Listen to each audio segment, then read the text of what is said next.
My head felt like it was melting, and I was diagnosed with white brain matter damage. We wrote my will. We printed all of my life insurance policies out. We can't breathe from the bills, and we can't breathe because we can't breathe. COVID-19 is a particularly vicious disease. A significant number of people with COVID show no symptoms at all, but the virus is still extremely deadly and has killed more than 2.5 million people worldwide. In serious cases, people can be hospitalized for weeks or even months. When someone is that sick, they're not thinking about money or whether the doctors saving their lives are covered by their insurance. But when they get out of the hospital, the financial reality sets in. The day of my discharge was the first time I heard about finance when they said, we'd like to send you home with this medication, and it's $700. And I said, what? The U.S. healthcare system is notorious for being inconsistent. Americans can get insurance from several different sources, such as from their job, through a government program such as Medicare, or purchased on private health insurance exchanges. These plans can vary dramatically in how much they cost people out of pocket. The variety in the system makes it difficult to pin down exactly how much coronavirus treatment costs in the U.S. because it's different for every person. Even for people with insurance, affordability is an issue. There is not one access model here in the United States. And so for preventive services, for treatment, it really depends on people's insurance status, where they're located, and the provider network near them. CNBC spoke with 3 people about their experiences paying for their COVID treatment in the U.S. Here's what they told us.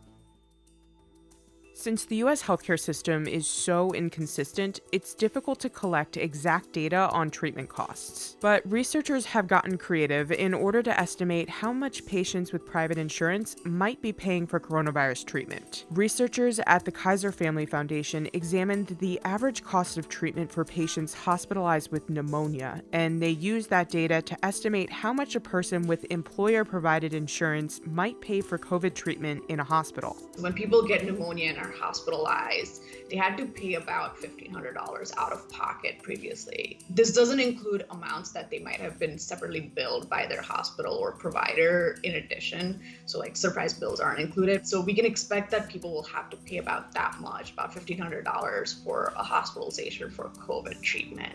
There are many factors that affect how much an individual patient might have to pay. The price can vary based on a person's deductible, which is the amount of money their plan requires they pay out of pocket before their insurance kicks in. It also depends on the patient's copay costs, which is what they have to pay out of pocket for each visit to the doctor. Copayments can vary based on the insurance policy, as well as the doctor the patient is seeing. Some physicians have agreements with an insurance company about how much the service will cost. Those providers are considered in-network, but doctors without a predetermined agreement are known as out-of-network. Out-of-network doctors get a percentage of the costs from the insurance company, but require the patient to pay for the rest. Patients typically get surprise bills when they unknowingly see an out-of-network doctor. Even if researchers can figure out how much a typical hospitalized COVID patient might have paid for their treatment, hospital bills can be just the start for some COVID patients.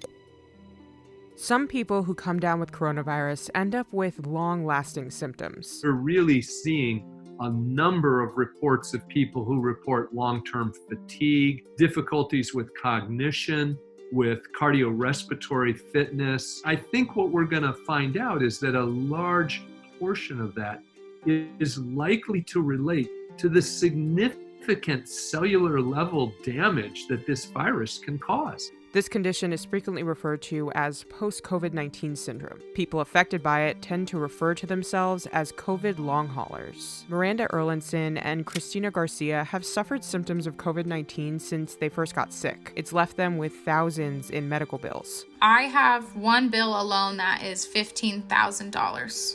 Sometimes I have to go without my heart medicine. Sometimes I have to go without my nerve pain medicine. Sometimes I just have to take less than I'm supposed to, so I'm constantly living in agony. Miranda had a specific issue of never testing positive for COVID on FDA-approved diagnostic tests, which made getting treatment difficult. Right now, Miranda is being followed for post-COVID-19 syndrome. So I would go to the ER to get fluids, and they would turn me away often because I didn't test positive for COVID. Roughly a year after she started experiencing symptoms, Miranda took a T-Detect COVID test, which physicians use to detect recent or prior infections based on T-cell immune response. The test was approved by the FDA in early March 2021, but Miranda had gotten the test prior to the approval. Her results showed she had a prior infection. Christina and Miranda both spoke about how it was difficult to access treatment because some of the doctors they dealt with dismissed their symptoms. The ER labeled me with anxiety. I caught on and quit going to that ER and switched to a different ER. They were much more understanding and more thorough, and they had seen others like me, so I wasn't dismissed there. It was a more expensive ER. It's more like a VIP freestanding ER that you pay a whole lot of extra money to go to, and it's, out of network. But the hospitals covered under the insurance were awful. Because of the complications of their condition, a lot of Miranda and Christina's treatment wasn't covered by their insurance. The only thing I wish that insurance would pay for that they don't are some of these more in-depth tests that the functional and integrative doctors use. Long haulers are getting loads more information and real help through those type of tests, but insurance won't cover them, and they're expensive. Christina and Miranda are both enrolled in a clinical trial that's testing a specific drug to treat post-COVID syndrome, and it's offering them some hope. But there are many expenses that come with being a part of the trial. They both must travel out of state in order to participate, which costs thousands of dollars between the transportation, lodging, and food they must pay for over the course of the 8 weeks the trial lasts. Even patients with cases that aren't as severe as Christina's and Miranda's can be left with thousands in medical bills. Joe Babian was hospitalized for COVID-19 for about a week, but he never had to be intubated. He attributes his quick rebound to having received an early dose of remdesivir when he first experienced symptoms. His insurance covered the treatment. That remdesivir I received, being an emergency use authorization, I'm convinced it saved my life. It was $17,000 for that particular treatment alone. While Joe doesn't consider himself a long hauler, he has experienced some lingering symptoms that have required aftercare. The aftercare expenses have actually been just as significant as the expenses for inpatient care. That's the thing with COVID. It keeps on digging that financial hole. It's not just a hospital stay. There's prescriptions and follow-ups and more tests. And of course, that's from myriad different providers with all different billing policies.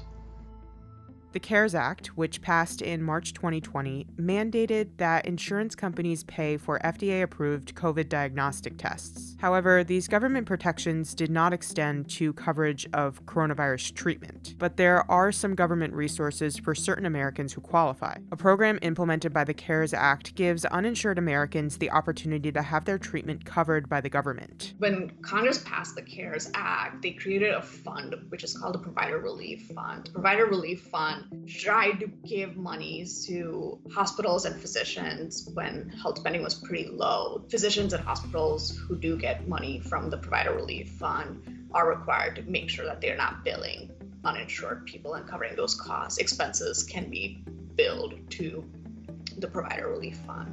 But not everyone can get access to the program, even if they technically qualify. The hospital where the patient was treated must have chosen to participate in the program. And even if the hospital did enroll in the federal program, the process of applying can be a heavy lift. The government requires a patient's bills to be coded in a certain way, meaning the hospital has to give a specific diagnosis that meets the government's standards in order for the patient to be covered. That means patients might have to go back and forth with the government and the hospital in order to satisfy these requirements. And when someone is sick enough to be hospitalized with COVID-19, they usually aren't up for the task of navigating that kind of bureaucracy.